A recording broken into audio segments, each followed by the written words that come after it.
ថ្ងៃនេះខ្ញុំមានប្រធានបទថ្មីមួយប៉ុន្តែមុននឹងខ្ញុំចូលទៅប្រធានបទហ្នឹងខ្ញុំចង់លើកសាច់រឿងបន្តិចពាក់ព័ន្ធនឹងរឿងខ្ញុំផ្ទាល់ហ្នឹងគឺមួយរយៈដែលខ្ញុំចេញវីដេអូហ្នឹងខ្ញុំឃើញមានបងប្អូនយើងមួយចំនួនទូចអ្នកខ្លះគាត់ចូលមកខ្ញុំមើលឃើញថាគាត់អត់បានមើលវីដេអូខ្ញុំយល់ទេគាត់គ្រាន់មើលភ្លាមសរសេរភាសាមួយចំនួនដែលខ្ញុំអត់ចង់ឆ្លើយញ៉ាំមានពេលទៅអង្គុយឆ្លោះដើម្បីបកកាយរកខុសរកត្រូវនៅក្នុងអាកំណត់ដែលគាត់បញ្ចេញទេអញ្ចឹងខ្ញុំចង់បញ្ជាក់ជូនអ្នកដែលគាត់មានទាំងអស់ហ្នឹងខ្ញុំចង់ប្រាប់ថាអញ្ចឹងវេទិការបស់ខ្ញុំហ្នឹងមិនមែនជាវេទិកាបកកាយរកខុសឬក៏ត្រូវនោះទេគឺជាវេទិកាដែលខ្ញុំនិយាយដោយសារតែខ្ញុំមានព័ត៌មានមួយចំនួនដែលបងប្អូនឬក៏បងឬក៏អ្នកដែលជាទស្សនិកជនរបស់ខ្ញុំហ្នឹងគាត់សុំខ្ញុំគាត់ចង់ឲ្យខ្ញុំចូលរួមបញ្ចេញមតិ1 2 3អីចឹងទៅអញ្ចឹងខ្ញុំចង់បញ្ជាក់ថាអញ្ចឹងខ្ញុំគឺជាមនុស្សម្នាក់ដែលអ្នកណាក៏ដោយគាត់ចង់សុំលុយខ្ញុំ500រៀលអីអញ្ចឹងឧទាហរណ៍ណាខ្ញុំអត់ខ្វល់ថាលុយ500ហ្នឹងវាតិចឬក៏វាច្រើនវាយ៉ាងម៉េចទេខ្ញុំអត់ខ្វល់ទេល្អឬអាក្រក់ខ្ញុំអត់ខ្វល់ទេខ្ញុំខ្វល់តែមួយថាវេលាហ្នឹងដែលគេសុំលុយហ្នឹងអញ្ចឹងណាហើយគេថាគេអត់បាយញ៉ាំអញ្ចឹងបើខ្ញុំគិតថាអូខេ500ហ្នឹងខ្ញុំសម្បូរខ្ញុំមាន500 1000 2000ខ្ញុំមានលើសហ្នឹងហើយអញ្ចឹងបើសិនតែចែក500ហ្នឹងទៅវាមិនបានខាតអីខ្ញុំសប្បាយចិត្តដែរខ្ញុំជួយគេបានអូខេខ្ញុំឲ្យ500ហ្នឹងអញ្ចឹងយោបល់ឬក៏គំនិតរបស់ខ្ញុំក៏ដូចគ្នាដែរបើសិនជាអ្នកណាថាអូខេខ្ញុំសុំយោបល់មួយមកជួយបញ្យល់ខ្ញុំបន្តិចមកអញ្ចឹងបើខ្ញុំយល់ខ្ញុំគិតថាខ្ញុំយល់បានប៉ុណ្ណឹងខ្ញុំអត់ខ្វល់ថាគំនិតខ្ញុំអាក្រក់ឬក៏ល្អវិជ្ជមានឬអវិជ្ជមានខ្ញុំអត់ខ្វល់ទេគាត់សុំយោបល់ខ្ញុំឲ្យយោបល់អញ្ចឹងណាអញ្ចឹងរឿងត្រូវរឿងខុសខ្ញុំនឹងមិនប្រកែកទេព្រោះយើងអាចមានការគិតខុសគ្នាអញ្ចឹងអាត្រូវខុសពិតប្រាកដបើអង្គុយឆ្លោះគ្នារាប់ម៉ឺនជាតិទៀតវារមិនបានទេអញ្ចឹងនៅក្នុងខុសមានត្រូវនៅក្នុងត្រូវមានខុសប៉ុន្តែបើគេសុំយោបល់ខ្ញុំឲ្យយោបល់ខ្ញុំសុំចូលទៅប្រធានបទដែលថាត្រូវនិយាយហ្នឹងបងប្រុសម្នាក់ហ្នឹងគាត់សួរខ្ញុំគាត់មានវិបត្តិមួយនៅកន្លែងការងារហ្នឹងគាត់ថានៅកន្លែងគាត់ visible អ្នកចំណែនឬក៏ប៉ែងជើងរបស់គាត់តើគាត់គួរធ្វើម៉េចបើសិនជាមានគេបញ្ចេញអាចរិតឈួតអញ្ចឹងគាត់ដឹងថាត្រូវធ្វើម៉េចហើយគាត់ថាម្ដងគាត់ចង់ឲ្យឈប់ធ្វើការម្ដងគាត់ចង់ហត់អីចឹងណាឬក៏ពីកន្លែងមួយទៅកន្លែងមួយគាត់ជួបតែរឿងអញ្ចឹងអូខេកុំឲ្យយុបជនសបិនយូរខ្ញុំចូលទៅបដ ாய் អារឿងចំណែននឹងទទួលស្គាល់ថាវាមានគ្រប់កន្លែងណាក៏វាអាចដូចគ្នាដែរខ្ញុំក៏ធ្វើការច្រើនកន្លែងដែរខ្ញុំរត់ពីកន្លែងមួយទៅកន្លែងមួយដោយសារខ្ញុំមិនសូវចេះគ្រប់គ្រងចិត្តខ្លួនឯងទេពីមុនខ្ញុំវាខឹងក្តៅក្រហាយឈួលឆាវច្រើនណាប៉ះពៀអីតិចតួចឬក៏ណាបញ្ចេញចរិតលបអីចឹងក៏ខ្ញុំអាចថាប្រតិកម្មច្រើនដែរហ្នឹងហើយក៏មិនសូវធ្វើការបានមកកន្លែងទៅមកកន្លែងសុកដែរខ្ញុំនិយាយចេះហ្មងឥឡូវនេះបន្ទាប់ពីជួបបទពិសោធន៍អស់ហ្នឹងខ្ញុំនិយាយពីជុំខ្ញុំវិញណាអូខេរឿងហ្នឹងមុននឹងយើងចាប់ផ្ដើមទៅដោះស្រាយឬយើងចង់ដោះស្រាយវាយើងត្រូវយល់វាសិនតើរឿងហ្នឹងវារបៀបម៉េចអាការៈចំណែនទាំងអស់ហ្នឹងវាចេញមកពីប្រឡោះណាហើយយើងត្រូវស្គាល់យើងត្រូវយល់ពីខ្លួនឯងឲ្យច្បាស់អំពីសកម្មភាពរបស់យើងត្រូវយល់ពីខ្លួនឯងទៅឲ្យច្បាស់សិនហើយយើងយល់ពីបរិយាកាសជុំវិញខ្លួនឲ្យច្បាស់សិនអញ្ចឹងអូខេខ្ញុំអាចមានប្រមាណចំណុចត្រូវនិយាយដែរនៅក្នុងរឿងនឹងមួយអញ្ចឹងទី1យើងត្រូវយល់អំពីឋានានុក្រមរបស់យើងសិនថាតើយើងនៅក្នុងឋានៈណាមួយអញ្ចឹងអូមកថាយើងនៅក្នុងឋានៈហ្នឹងខ្ញុំអត់ដឹងថា manager ឬក៏ junior ឬក៏ senior អីខ្ញុំអត់ដឹងទេប៉ុន្តែអូមកថាយើងនៅឋានៈហ្នឹងអ្នកណាដែលនៅពីលើយើងអ្នកណាដែលជាអ្នកគ្រប់គ្រងការងាររបស់យើងអ្នកណាដែលយើងត្រូវរាយការណ៍ទៅកាន់គាត់អ្នកណាដែលជាអ្នកកំណត់គុណភាពការងាររបស់យើងធ្វើការងារខ្សោយយើងធ្វើការងារអន់អ្នកណាមានសិទ្ធិបន្ទោសយើងពិតប្រាកដហើយអ្នកណាជាអ្នកមានសិទ្ធិកំណត់ឲ្យយើងធ្វើ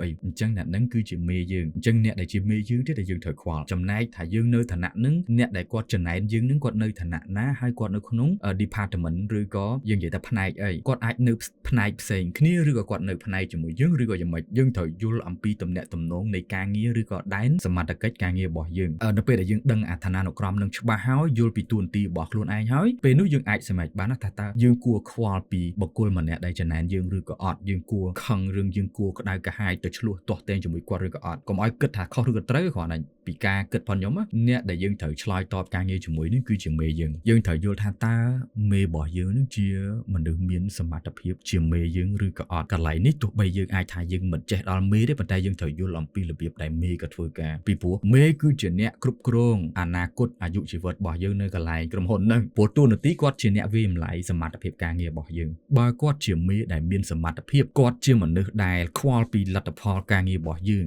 ងអ្វីដែលគាត់ដាក់ឲ្យគាត់រំពឹងថាយើងធ្វើបានលទ្ធផល1 2 3 4ហើយបើសិនតែពេលដែលយើងធ្វើបានអា1 2 3 4គាត់សប្បាយចិត្តគាត់ពេញចិត្តអាហ្នឹងគឺចប់ស្អាតហ្មងមេគឺជាមនុស្សចេះគិតមានសុភវិនិច្ឆ័យគាត់ចេះវាយតម្លៃយើងបានដោយស្មោះត្រង់ចរិតយើងគាត់ចេះវាយតម្លៃផ្សេងសមត្ថភាពការងារយើងគាត់ចេះវាយតម្លៃផ្សេងអញ្ចឹងបើមេហ្នឹងគឺជាមនុស្សដែលយល់ដឹងក្នុងកម្រិតហ្នឹងចង់អ្នកណាទៅខ្សឹបខ្សៀវទៅ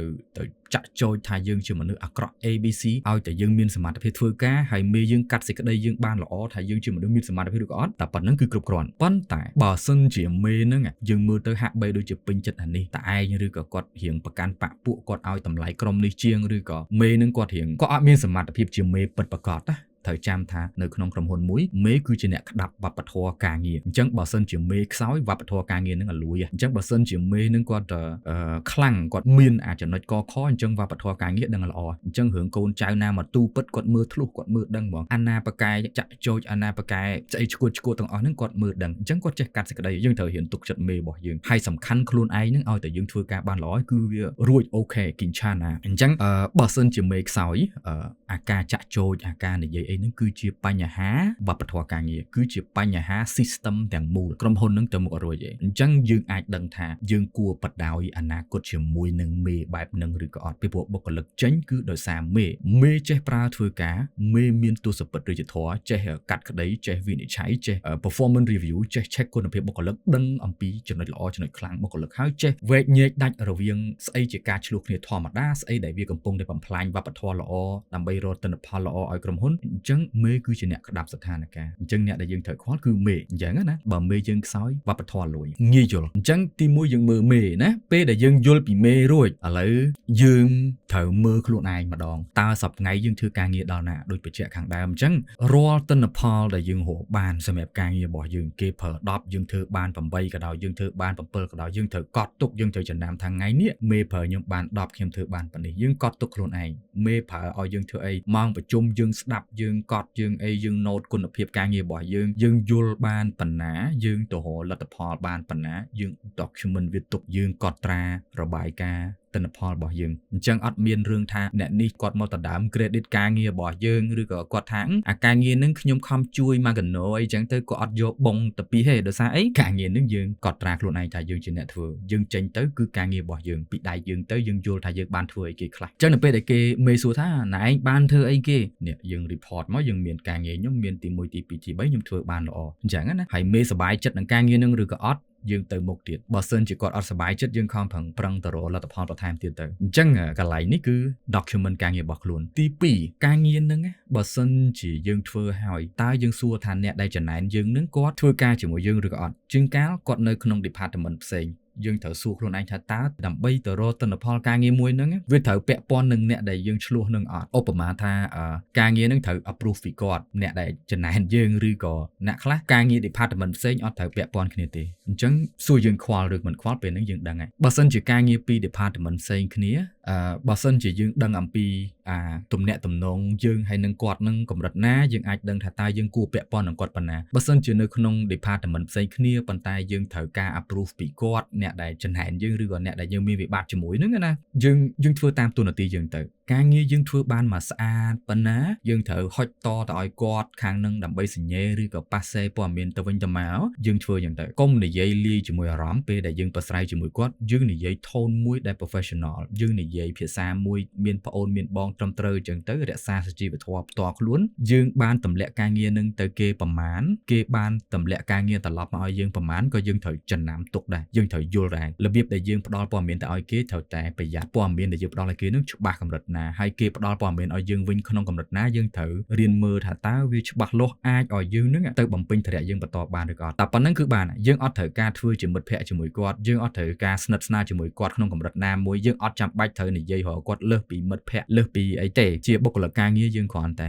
រាប់អានធម្មតានិយាយរកធម្មតាដើម្បីឲ្យការងារយើងមានលទ្ធភាពទៅមុខអញ្ចឹងអាហ្នឹងបើសិនជាយើងត្រូវពាក់ព័ន្ធគ្នាប៉ុន្តែបើសិនជាយើងអត់ពាក់ព័ន្ធគ្នាទេវាកាន់តែងាយហ្មងគឺយើងអត់ចាំបាច់ទៅខ្វល់ច្រើនទេសំខាន់បើពាក់ព័ន្ធតែយើងហើយមេយើង submit ឬក៏យើងតម្លាក់ការងារទៅមេយើងទៅគឺចប់អ្នកឯងនិយាយរកខ្ញុំឬមិននិយាយអត់ខ្វល់សំខាន់យើងអត់ពាក់ព័ន្ធគ្នាអញ្ចឹងណាអញ្ចឹងយើងអត់ត្រូវឈឺចាប់ទេកិច្ចបានកិច្ចមិនបានគូសបន្ទាត់ព្រំដែនឲ្យច្បាស់ថារាប់អាននិយាយស្ដីនៅក្នុងម៉ោងការងារដែនសមត្ថកិច្ចការងារនឹងកម្រិតណាហើយព្យាយាម respect ទំនាក់ទំនងរវាងគ្នានឹងគ្នាទំនាក់ទំនងការងារនឹងអូខេអានឹងចំណុចទី2ចំណុចទី3ពាក់ព័ន្ធទៅលើថារឿងឆ្លោះគ្នាបន្តិចបន្តួចវាតែងតែមានដែរពេលខ្លះ ខ្លះគាត់និយាយសម្ដីមួយចំនួនដែលវាទើសតិចរបស់យើងគាត់ចាក់ចោចអីមិនតិចតួចឬក៏គាត់បង្កើតបាក់ពួក gossip យើងឬក៏និយាយដើមយើងតិចតួចវាតែងតែមានដែរប៉ុន្តែយើងសួរថាអញ្ចឹងនៅពេលដែលយើងយកចិត្តទុកដាក់ទៅស្ដាប់លើវាអញ្ចឹងវាជាអត្តពលដល់ទិន្នផលការងារយើងឬក៏អត់យើងត្រូវរៀនចាប់ដើមពិចារណាយើងត្រូវយល់ថាតើយើងអាចរំលងវាបានអត់បើវានៅតែជាអត្តពលដល់យើងកុំទៅទូពិតច្រើនយើងប្រឹងធ្វើការខ្លួនឯងតទៀតរៀន ignore មានន័យថារៀនកុំខ្វល់ជាមួយអាសម្ដីឈួតអស់ហ្នឹងតើឲ្យចូលទៅជាប៉ះពាល់ស្ថិរអារម្មណ៍យើងធ្វើការងារអត់ល្អអញ្ចឹងកុំឲ្យវាចូលដល់ទៅជារបស់យើងវាធ្វើឲ្យប៉ះពាល់ស្ថិរអារម្មណ៍របស់យើងអញ្ចឹងយើងធ្វើការងារអត់ល្អអញ្ចឹងយើងហ៊ានបិទហ៊ានទប់ខ្ញុំនិយាយមែនណាមិនខ្វះឲ្យពេលដែលខ្ញុំដើរទៅខាងក្រៅមានមនុស្សខ្លះគាត់ឃើញសបកកាយខ្ញុំគាត់ឌីលខ្ញុំតែហ្មងប៉ុន្តែខ្ញុំគិតថាអូខេអត់មានពាក់ព័ន្ធខ្ញុំផងខ្ញុំមិនមែនចោលអញ្ចឹងណាប៉ុន្តែគេថាអាចោលអាមុខដូចចោលឧទាហរណ៍ទីមួយឈ្មោះខ្ញុំមិនមែនចោលទេអញ្ចឹងខ្ញុំអត់ត្រូវមានខ្លួនទៅទទួលថាអញចោលដឹងគេហៅអញអត់ទេខ្ញុំអត់អាចទៅប្រតិកម្មអញ្ចឹងទេអញ្ចឹងបើសិនជាគេថាអាចោលវាមិនមែនជាឈ្មោះខ្ញុំអត់ត្រូវ respond ខ្ញុំអត់ត្រូវឆ្លើយតបជាមួយនឹងbullshit ទេលក្ខណៈយើងត្រូវ train ខួរក្បាលរបស់យើងថា don't respond to bullshit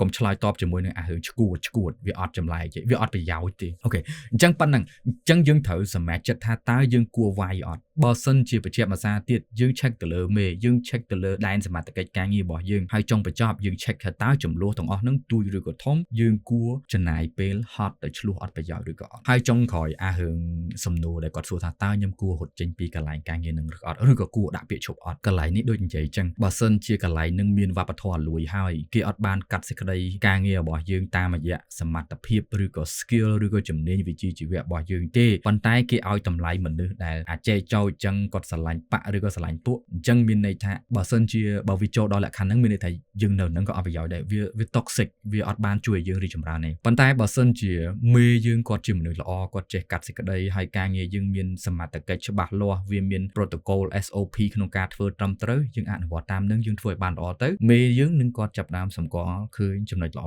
របស់យើងអញ្ចឹងយើងធ្វើការតទៀតខ្ញុំចង់ឲ្យយល់ថានៅកន្លែងណាក៏វាមានដែរត្រីពលទឹកនឹងពុកកលួយឈួត office politics ឬក៏យើងនិយាយថានយោបាយការិយាល័យហ្នឹងវាមានទាំងអស់គ្រាន់តែថាតិចហើយច្រើនឬក៏វាជាបញ្ហាបុគ្គលិកតូចតាចឆ្លោះគ្នាដោយសារតែកម្រិតយល់ដឹងអត់សូវស៊ីគ្នាឬក៏អ្នកខ្លះចេះតិចអ្នកខ្លះចេះច្រើនអ្នកខ្លះលក្ខណៈដូចថាចេះតិចពេកបញ្យល់ឲ្យធ្វើមិនបានអញ្ចឹងទៅមេអត់សប្បាយចិត្តស្ដីឲ្យទាំងអស់គ្នាអញ្ចឹងទៅអ្នកខ្លះខ្វះវិន័យតិចតួចវាប៉ះពាល់ដល់ការងារអានេះវាជារឿងទូទៅចានក្នុងរាវវាត្រូវតែជាអត្តពលដល់ឲ្យគ្នាតិចតួចអញ្ចឹងយើងអនុគ្រោះបានយើងផាត់ទៅព្រោះរឿងហ្នឹងវាទូចរឿងធំហ្នឹងវាតតែមេលួយវប្បធម៌ស្អុយអញ្ចឹងបានយើងអាចសម្រេចចិត្តដើរចេញបានប៉ុន្តែមុននឹងដើរចេញខ្ញុំចង់ឲ្យសួរភាសាទៀតថាតើវាគួរចេញមែនអត់អញ្ចឹងរឿងទូចតាចយើងមិនបាច់ចេញទេប៉ុន្តែបើសិនជាវាជាបញ្ហារបស់មេអាហ្នឹងយើងចេញបានប៉ុន្តែបើវេលាដែលយើងចង់ចេញយើងគិតថាខ្ញុំចេញទៅដើម្បីគេចពីបញ្ហាឈួតហ្នឹងយើងងើបពីអាកន្លែងហ្នឹងប៉ក់យើងទៅចូលអាកន្លែងឈួតមួយទៀតហ្មងអញ្ចឹងណាព្រោះកន្លែងណាក៏វាមានដែរឈួតលីតិចតួចហ្នឹងវាមានទាំងអស់យើងខាត់អត់បានទេហើយពិភពលោកវាមិនស្រស់បំព្រងទេវាអត់ដូចចិត្តយើងទេប៉ុន្តែយើងរៀនដោះស្រាយនឹងបញ្ហានឹងដោយខ្លួនឯងយើងក៏វាមាំទាំផ្លូវចិត្តដែរពេលដែលយើងអាចធ្វើអញ្ចឹងបានបើយើងសម្រេចចិត្តថាត្រូវតែចេញខ្ញុំចង់ឲ្យថ្លឹងមួយទៀតថាតើកន្លែងថ្មីហ្នឹងយល់ទេវាអាចជួយបង្រៀនយើងជំនាញថ្មីឬក៏ skill ថ្មីឬក៏អត់ឧទាហរណ៍ណាខ្ញុំចង់ឲ្យយល់ថាសូមកុំចេញដោយសារតែគិតថាកន្លែងផ្សេងវា perfect សូមឲ្យចេញព្រោះយើងត្រូវការជំនាញថ្មីដែលវាអាច upgrade skill ឬក៏យើងអាចរៀនអីថ្មីការដែលយើងចេញពីកន្លែងមួយទៅកន្លែងមួយវាគួរតែចេញពីនឹងដោយសារនៅនឹងវារៀនបានចេះច្រើនហើយយើងត្រូវទៅរកជំនាញថ្មីអានឹងចេញទៅមកស្រឡាញ់តែបើចេញដោយសារយើងគិតពីបញ្ហាវាគិតអត់រួចទេកន្លែងនឹងមានបញ្ហាកន្លែងផ្សេងមានបញ្ហាគ្រាន់តែវាខុសគ្នាវិស័យខុសគ្នារបៀបឆ្លោះគ្នាវាខុសគ្នាអញ្ចឹងណាវិស័យរៀងស៊ីជម្រៅទៅឆ្លោះគ្នាដោយសារតិន័យអញ្ចឹងទៅវិស័យស្រាល្មមអញ្ចឹងឆ្លោះគ្នាដោយសារអេយ៉ាបត់សិលធម៌កម្រិតយល់ដឹងឬក៏សមត្ថភាពវាអត់ស៊ីគ្នាបុគ្គលិកខ្លះយល់ទេចំណាយគ្នាតិចតួចអញ្ចឹងហើយអូខេអញ្ចឹងខ្ញុំសង្ឃឹមថាស្ដាប់ខ្ញុំហើយដឹងថាតើគួរចេញឬក៏អត់ខ្ញុំនឹងមិនណែនាំឲ្យចេញឬមិនចេញទេប៉ុន្តែខ្ញុំប្រាប់ថាសុំឲ្យចេញដោយសារយើងចង់បានជំនាញថ្មីចង់បានចំណេះថ្មីណាកុំចេញដោយសារតែយើងចង់គេចបញ្ហានៅណាក៏មានដែរអញ្ចឹងវាអត់មានកន្លែង perfect 100% ទេអរគុណច្រើនវាវែងតិច